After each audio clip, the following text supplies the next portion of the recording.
ਉਹ ਲੱਗਦੀ ਲਾਹੌਰ ਦੀ ਆ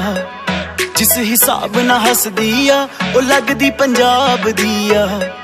ਜਿਸ ਹਿਸਾਬ ਨਾਲ ਤੱਕਦੀ ਆ, ਉਹ ਲੱਗਦੀ ਲਾਹੌਰ ਦੀ ਆ